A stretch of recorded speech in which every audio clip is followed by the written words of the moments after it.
येनाक्षरसमाम्नायमधिगम्य महेश्वरात् कृत्स्नं व्याकरणं प्रोक्तं तस्मै पाणिनये नमः।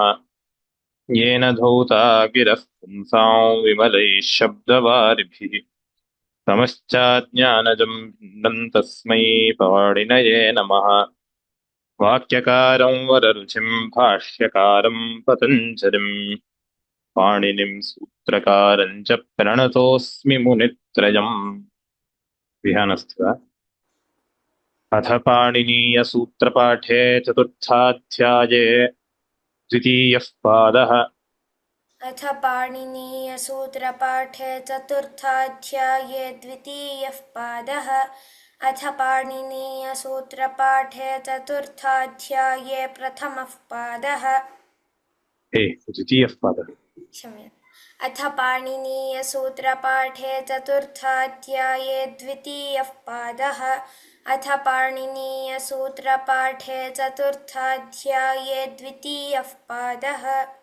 तेन रक्तं रागात् तेन रक्तं रागात् तेन रक्तं रागात् लाक्षारोचनाशकलकर्दमाठक् लाक्षारोचनाशकलकर्दमाठक् लाक्षारोचनाशकलकर्दमाठक् नक्षत्रेण युक्तः कालः नक्षत्रेण युक्तः कालः नक्षत्रेण युक्तः कालः लुभविशेषे लुभविशेषे लुभविशेषे संज्ञायां श्रवणाश्वत्थाभ्याम् संज्ञायां श्रवणाश्वत्थाभ्यां संज्ञायां श्रवणाश्वत्थाभ्यां द्वन्द्वाच्छः द्वन्द्वाच्छः द्वन्द्वाच्छः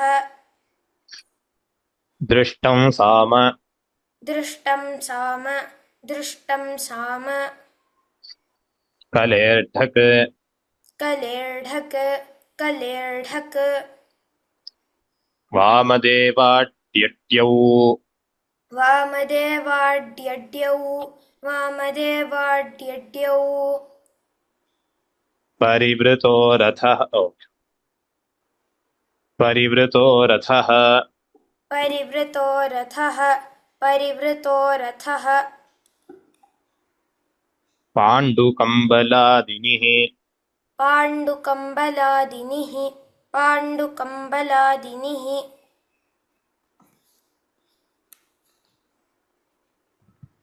द्वैपवैयाघ्रादञ् द्वैपवैयाघ्रादञ् द्वैपवैयाघ्रादञ् कौमारापूर्ववचने कौमारापूर्ववचने कौमारापूर्ववचने तत्रोद्धृतममत्रेभ्यः तत्रोद्धृतममत्रेभ्यः तत्रोद्धृतममत्रेभ्यः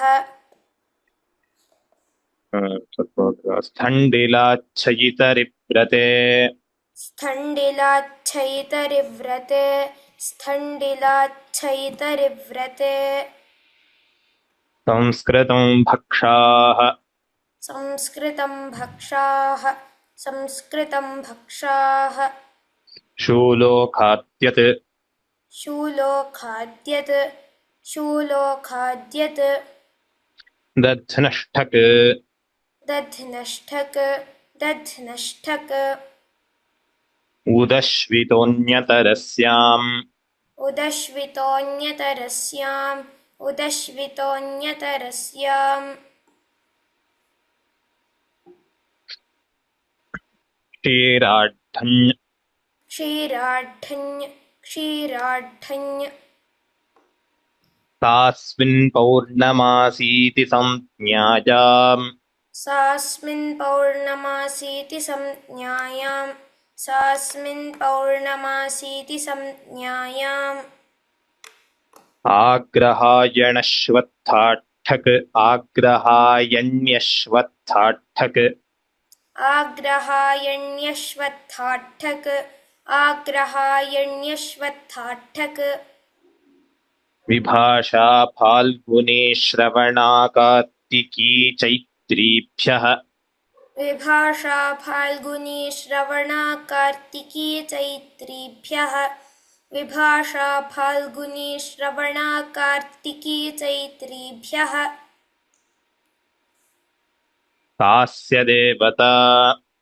तास्य देवता सास्य देवता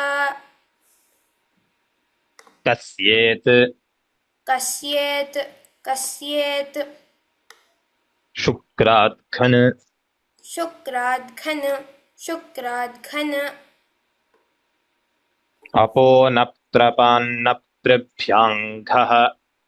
अपो नप्त्रपान्नप्तृभ्याङ्घः अपो नप्त्रपान्नप्तृभ्याङ्घः छ छ महेन्द्राद्घाणौ च महेन्द्राद्घाणौ च सोमाट्यण्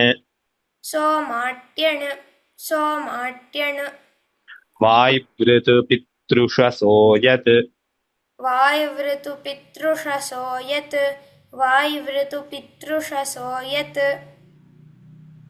द्यावा पृथिवी शुनासीरमरुत्तदग्नि सोमावस्तोष्पतिगृहमेधाच्छ च द्यावा पृथिवी शुनासीरमरुत्वदग्नि सोमवास्तोष्पतिगृहमेधाच्छ च द्यावा पृथिवी शुनासीरमरुत्वदग्नि सोमवास्तोष्पतिगृहमेधाच्छ च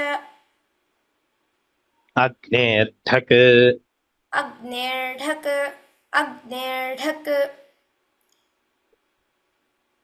कालेभ्यो भववत्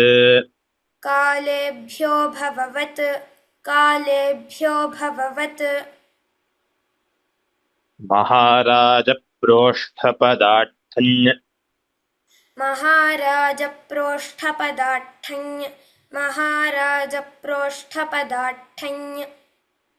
पितृव्यमातुलमातामहपितामहाः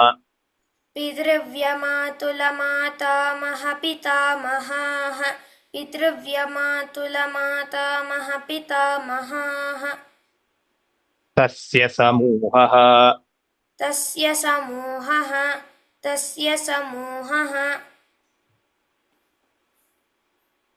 भिक्षादिभ्योऽन्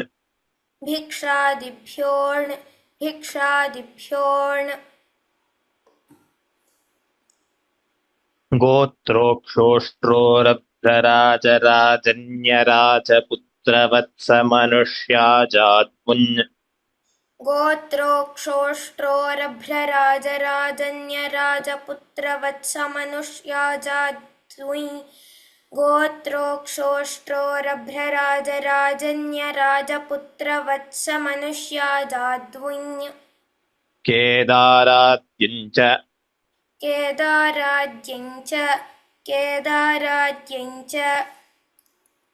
ठङ्कवचिनश्च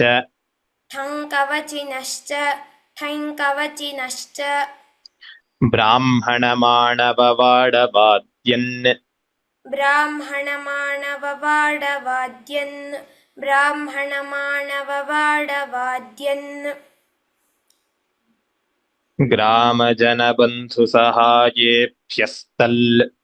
ग्रामजनबन्धुसहायेभ्यस्तल्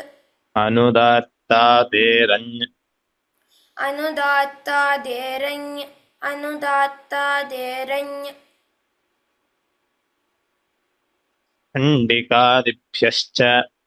खण्डिकादिभ्यश्च चरणेभ्यो धर्मवत्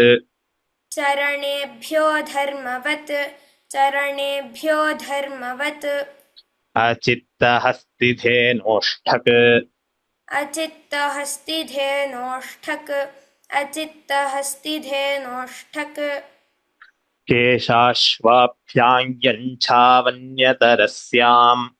केशाश्वाभ्याञ्छावन्यतरस्याम् केशाश्वाभ्याञ्छावन्यतरस्याम् पाशादिभ्यो यः पाशादिभ्यो यः खलगोरथात् खलगोरथात् इनित्रकट्यचश्च इनित्रकट्यचश्च विषयो देशे विषयो देशे राजन्यादिभ्यो राजन्यादिभ्यो वुञ्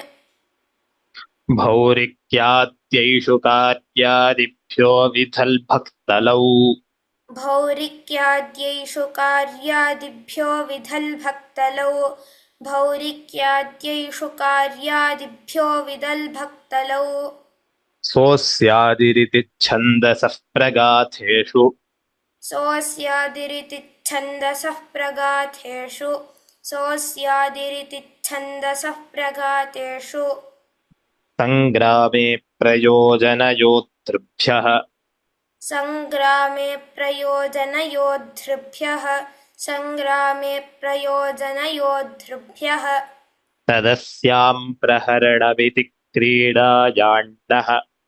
तदस्यां प्रहरणमिति क्रीडायाण्डः तदस्यां प्रहरणमिति क्रीडायाम्नः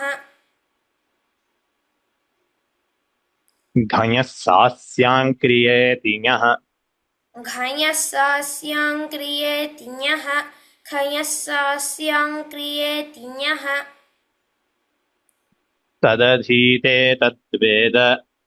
तदधीते तद्वेद तदधीते तद्वेद क्रतूक्तादिसूत्रान्ताट्ठक् क्रतूक्तादिसूत्रान्ताट्ठक् क्रमादिभ्यो वुन् अनुब्राह्मणादिनिः अनुब्राह्मणादिनिः वसन्तादिभ्यष्ठक् वसन्तादिभ्यष्ठक् प्रोक्ताल्लुक् प्रोक्ताल्लुक्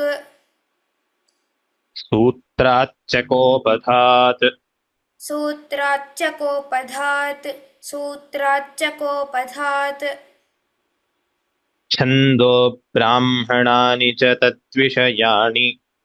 छन्दो ब्राह्मणानि च तद्विषयाणि छन्दो ब्राह्मणानि च तद्विषयाणि तदस्मिन्नस्तीति देशे तन्नाम्नि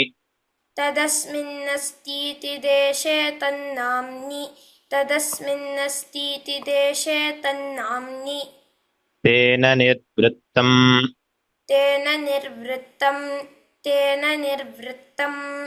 तस्य निवासः अदूरभवश्च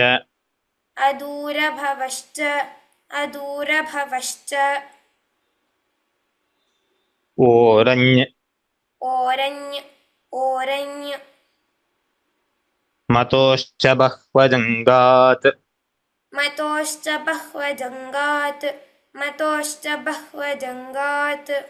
बह्वचः कूपेषु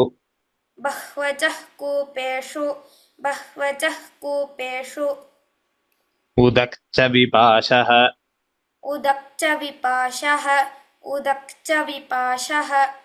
सङ्कलादिभ्यश्च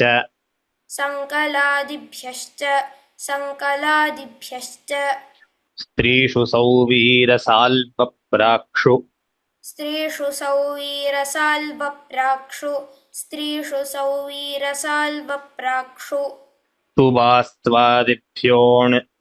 सुवास्त्वादिभ्योऽण् रोणी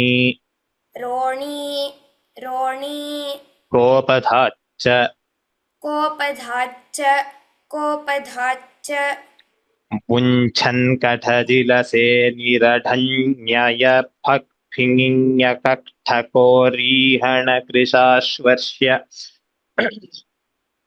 कुमुद कुमुदकाशतृणप्रेक्षाश्मसखिसङ्काशबलपक्षकर्ण सुतङ्गमप्रगदिन्वरहाः कुमुदादिभ्यः उञ्छन् कठजिलसे निरढन्ययफक्फिङीय कण्ठकोरीहणकृशाश्वर्यकुमुदकाशतृणप्रेक्षाश्म सखिसङ्काशबलपक्षकर्णसुतङ्गमप्रगतिन्वराह कुमुदादिभ्यः मुञ्छन् कठजिलसे निरढन्ययफक्फिङीयकण्ठकोरीहणकृशाश्वर्ष्यकुमुदकाशतृणप्रेक्षाश्म सखिसङ्काशबलपक्षकर्णसुतङ्गमप्रगतिन्वराह कुमुदादिभ्यः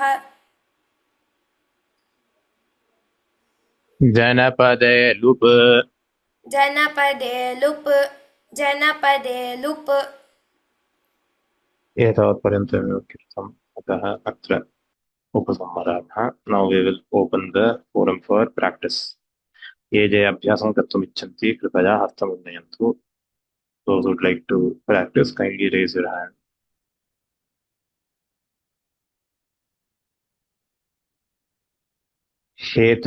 हेतल भट्ट।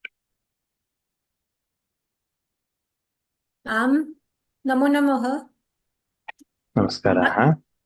अथ पाणिनीयसूत्रपाठे चतुर्थाध्याये द्वितीयः पादः।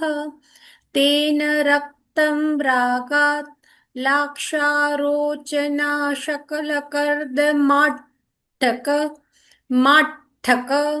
नक्षत्रेण युक्तः कालः लुबविशेषे संज्ञायां श्रवणाश्वत्थाभ्यायां द्वन्द्वाच्छः दृष्टं साम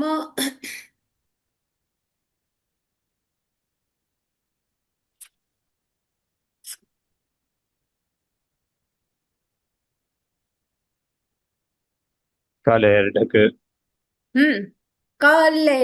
कलेर्ढक वामदेवाड्ययो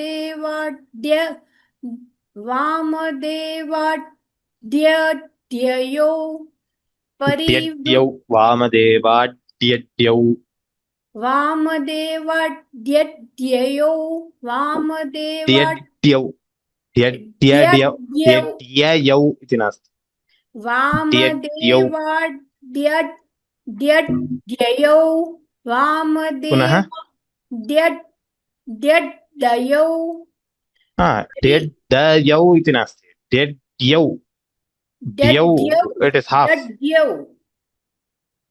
द्यड्यौ there are two dakara there.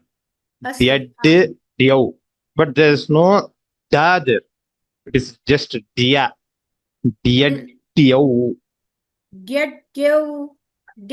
वामदेवाड्यड्यौ वामदेवाड्यड्यौ परिवृतो रथः पाण्डुकम्बलादीनिः द्वैपवैयाघ्राद्यै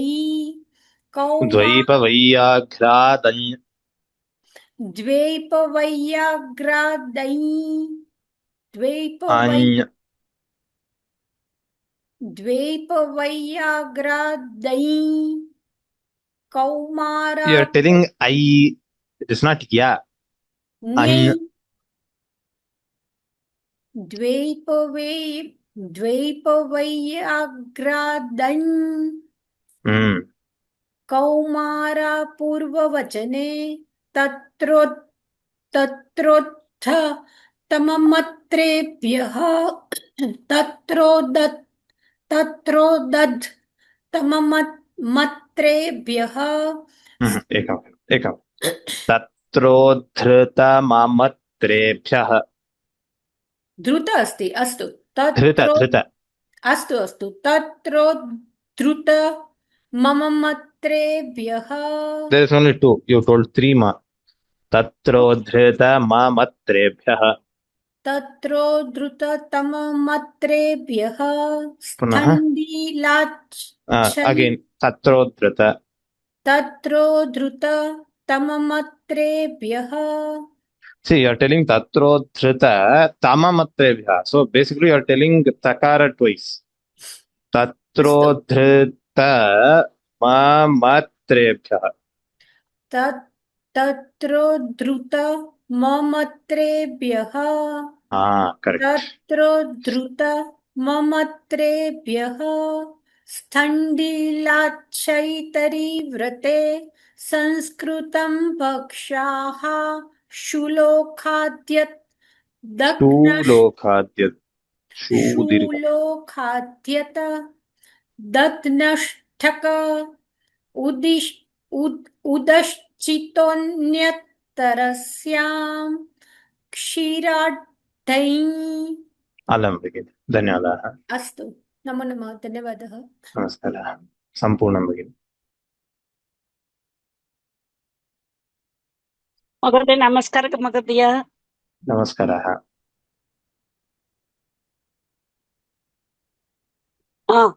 वदामि महोदय। नम्बर् महोदय संख्या 21. एकविंशतिः. अस्तु अस्तु सास्मिन् पौर्णमासीति संज्ञायाम् आग्रहान्य च वत्ताटक विभाषा पाल्गुनी श्रवण कार्तिकी चैत्रिभ्यः एकनिमिषं महोदय इस्कान् महोदय अस्तु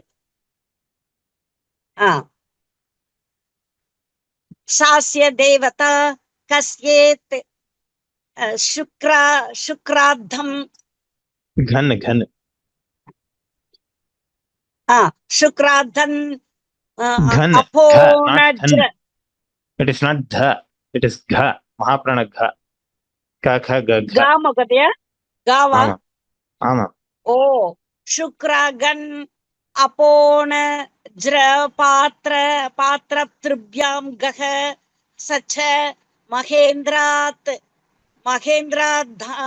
दानौ च So here also it is gha. Mahendrad ghanau cha. क्षम्यतां महोदय I'm seeing da only ma okay So in this font there is a problem with this font. अस्तु अस्तु महोदय Actually, in any font in Sanskrit, if you write, the difference between gha and dha is very subtle. Just that if you put a zero here, that circle here, it is dha. also.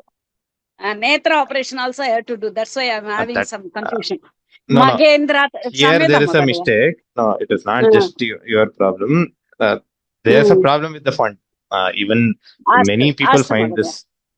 Okay. अस्तु महेन्द्रात् गानौ च सोमाठयन् Y वृथुपि पितृषसो यत् द्यावा पृथिवी विशुनासीरम एकं द्यावा पृथिवी. After reading पृथिवी, it is not विशुनासीर, it is शुनासीर. द्यावा पृथिवी शुनासीर. अस्तु तावात् पृथिवी शुनासिर मरुत् वद ग्रीगीय महोदय ग्नि मरुत्वदग्नि. ओ मरुत्वग्नि मरुत्वदग्नि सोम वास्तोषपति गृह मेधा च अग्नेर्डक कालेभ्यो भवत् महाराज प्रोष्ठ पदाटंग पितृव्यमात् व्यमा तुलमाता मह पिता महाः तस्य समूहः भिक्षादिभ्यो गोत्रो क्षोत्रो गोत्रो स्रो स्रोस्त्रोरभ्रा भ्रा राज राज न्या राजन् यरा जबुन् जबुत्र वत्स मनुष्या जात here Magadya गोत्रोक्षोष्ट्रोरभ्र राज राजन्य राजपुत्र वत्स मनुष्य जातुन्. वश्य मनुष्या जातुन् केदारभ्यं Can I च tell the sutra again? अस्तु महोदय गोत्र गोत्रोक्षोन्त्रोरभ्राज राजन्यराज पुत्र वत्स मनुष्या जात जातुन् अस्तु वा महोदय अस्तु. केदाराभ्यं च तन् कवचिनश्च ब्राह्मणमानव अलमलं 41. धन्यवादः महोदय क्षम्यतां महोदय चिन्ता. नेक्स्ट पद्मावती भगिनी. राम राम महोदय. तदा ठै कवचिनश्च ब्राह्मणमानववाडवाद्यन् ग्रामजनबन्धुसहायेभ्यः तल् अनुदात्तादेरै कण्डिकादिभ्यश्च चरणेभ्यो धर्मवत् अचित्तहस्तिदेनोष्टक् केशाश्वाभ्यां याञ्चावन्यतरस्य उपरि केशाश्वाभ्यां यञ्चावन्यतरस्यां पाशादिभ्यो यः कलगोरथात् इणित्रकट्याच्च विषयो देशे पुनः इणित्रकट्यचश्च सम्यक् विषयो देशे राजन्यादिभ्य उयि मने भौरिक्यादैषु कार्यादिभ्यो विदल् भक्तलौ सोस्यादिरिति छन्दसि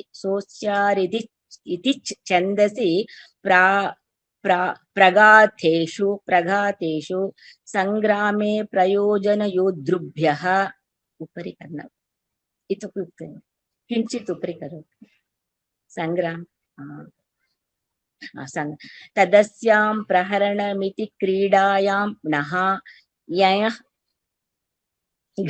घयः सास्यां क्रियेते न्यः तदधीते तद्वेद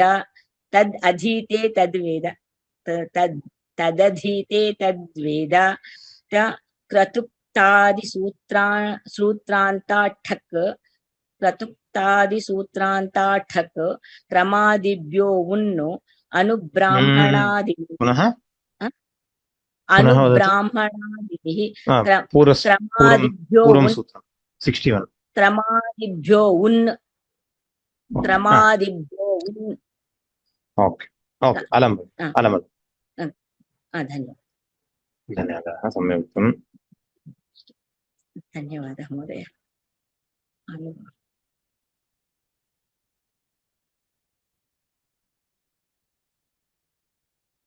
नेक्स्ट चित्रा श्रीकांत. नमस्कारः महोदय. नमस्कारः. I will recite first and then I have some doubts. I will ask you after I finish my recitation. Okay. क्रमादिभ्यो उन् अनुब्राह्मणादिभिः वसन्तादिभ्यष्टक् प्रोक्ताल्लुक् सूत्राच्चकोपधात् छन्दो ब्राह्मणानि च तद्विषयाणि तदस्मिन्नस्तीति देशे तन्नाम्नि तेन निर्वृत्तम्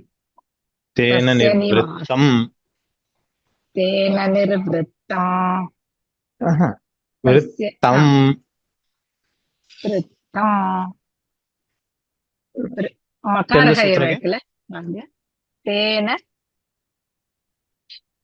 हा.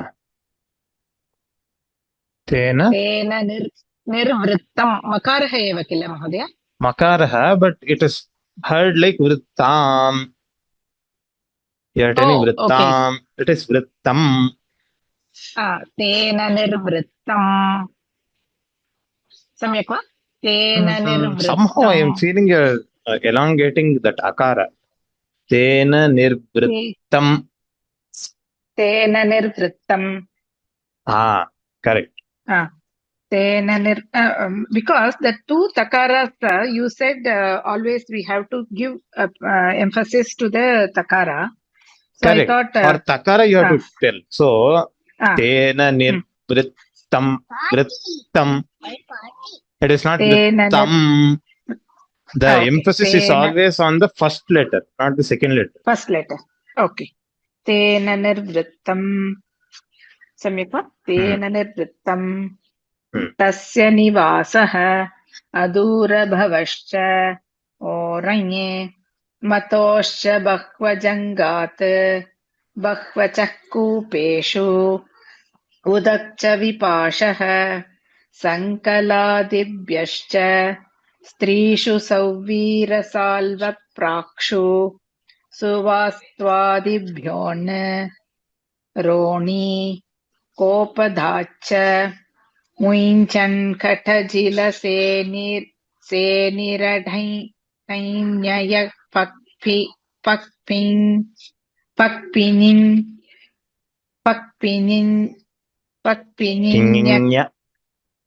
पक्पिनिन्य कठोरीहनकृशाश्वर्ष्य कुमुदकाशतृणप्रेक्षाश्म सखि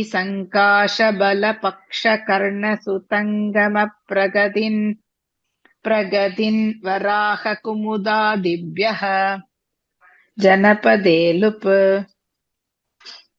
अत्र मम सन्देहः महोदय अत्र उञ्छन् खटजिल इति दीर्घसूत्रमस्ति किल तत्र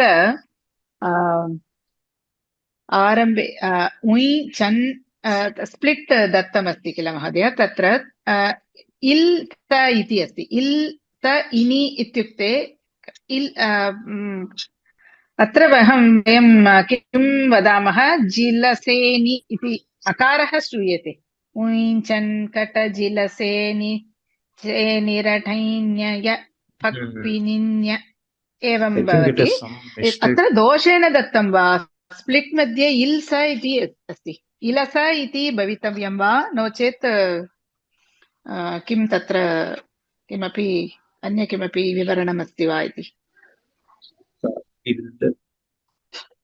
इल इति प्रत्ययः प्रायशः इट् इस् नाट् इल् पश्यतु सो इट् इस् दोषेण दत्तः इलः अकार is Akara is there.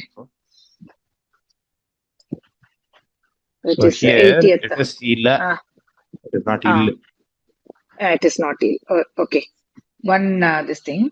And then in 57 sutra, 57th one, Gaya Sasya, 57. Tadasyam praharanamiti क्रीडायां नः इति अस्ति तत्र प्रोनौन्सियेशन् कथं भवितव्यं मकारः नकार इव श्रोतव्यं वा बिकास् ना is following in 27th sutra similar this thing apo naptrapan naptrabhyangah tad nakarah श्रूयते अनुस्वारस्य स्थाने अत्र तु किमर्थं मकारः एव श्रूयते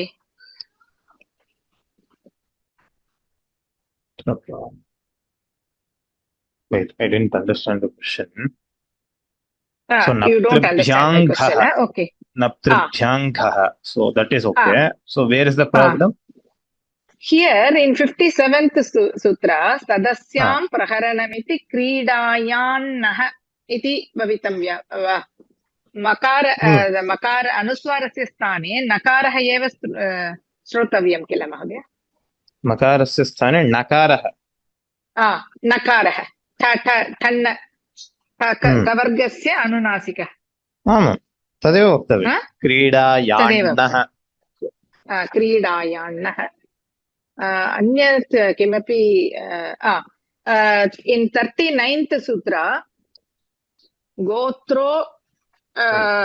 गोत्र उक्ष उष्ट्र इति भवितं वा अत्र स्प्लिट् मध्ये उक्षन् उष्ट्र इति अस्ति एवं चेत् उक्षनुष्ट्र इति भवितव्यम् इति मम प्रश्नः तत्र उक्षन् इति तत्र प्रातिपदिकं तत् वस्तुतः उक्षा इति भवति तत्र राजन् लोपः भवति पुरुषः इति विवरणं दृष्टवती तत्र परन्तु अत्र दोषेण दत्तं वा नो चेत् किमर्थम् एवं भवति प्रातिपदिके उक्षन् इति अस्ति अतः तत् स्वीकृतं तावदेव परम् अस्माभिः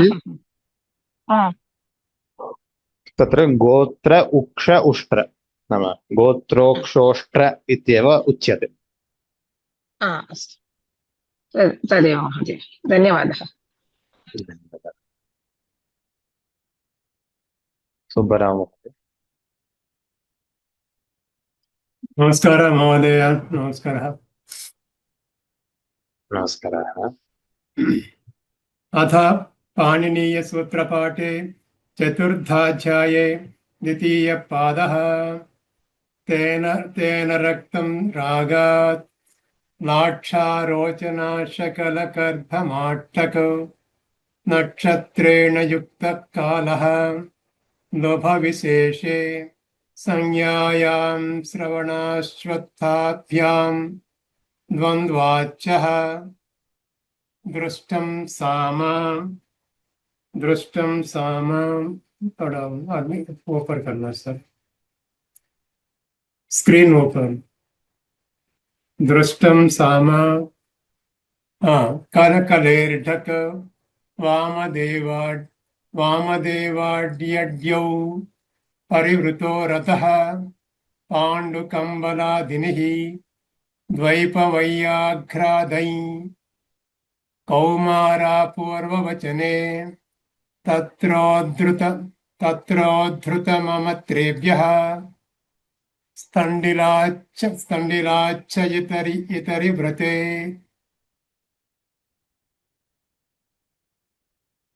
स्तण्डिलाच्च इतरि व्रते स्क्रीन ओके सर संस्कृतं वक्षाः शूलोकाध्यत दध्नष्टकौ वदश्वितोऽन्यतरस्यां क्षीराड्डै सास्मिन् पौर्णमासीति संज्ञायाम् आग्रहायण्यश्वत्थाट्टकौ अलम महोदय नमस्कारः महोदय नमस्कार नेक्स्ट वेंकटरामन् महोदय 21 नमस्ते महोदय नमस्कारः चास्मिन् पौर्णमो मासीति संज्ञायाम् आग्रहायण्य श्वत्वाद तक् विभाषा फाल्गुनी श्रवणा कार्तिकी चैत्रिभ्यः चास्य देवता चैत्रीभ्यः चैत्रीभ्यः कार्तिकी चैत्रीभ्यः चास्य देवता कस्येत् शुक्राद् गण अपोनाप्सयां नप्तृभ्यां गः च महेन्द्राद् गाणौ च सोमाट् च्यन् वायुवृत् सोमात् सोमाट्यन् मिलित्वा वदनसमये सोमाट्यन् तद् you have to stress there okay सोमाट्यन् या वायुवृत् पितृशो यत् द्यावा पृथिवी सुनासीर मरुत्वदग्निं योष वास्तोस्पति बाष्पोत्पत्ति गृहमेधाच्च च अग्नेर्दक् कालेभ्यो भवत्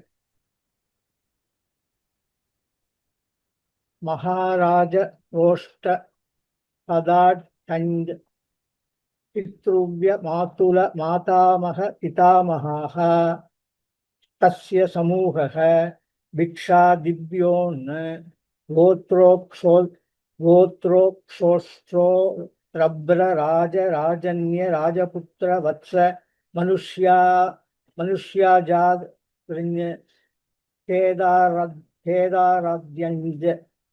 केदाराद्यञ्च तन् कवविचनश्च ब्राह्मण मानव अलमलं पाडवाद्यन् अलं महोदय धन्यवादः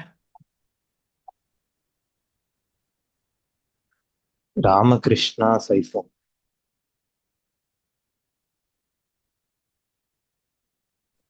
नमस्काराः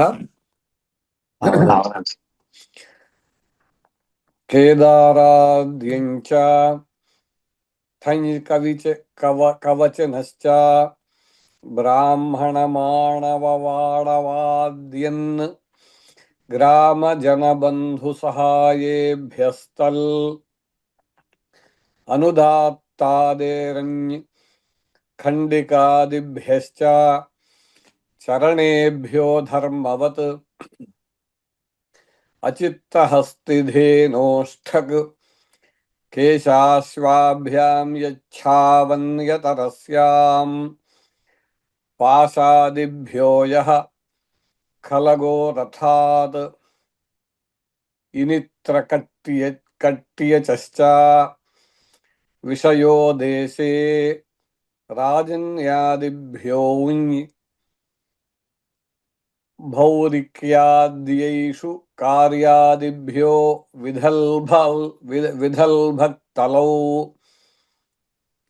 सोऽस्यादिरिति छन्दसः प्रगाथेषु संग्रामे प्रयोजनयोद्धृभ्यः तदस्यां प्रहरणमिति क्रीडायां नः घञसास्यां क्रियेति यः तदधीते तद्वेद कृतोक्थदि सूत्रान्ताठक क्रमादिभ्यो अनुब्राह्मणादिनिः वसन्तादिभ्यष्ठक प्रोक्ताल्लुक सूत्राच्चकोपधात्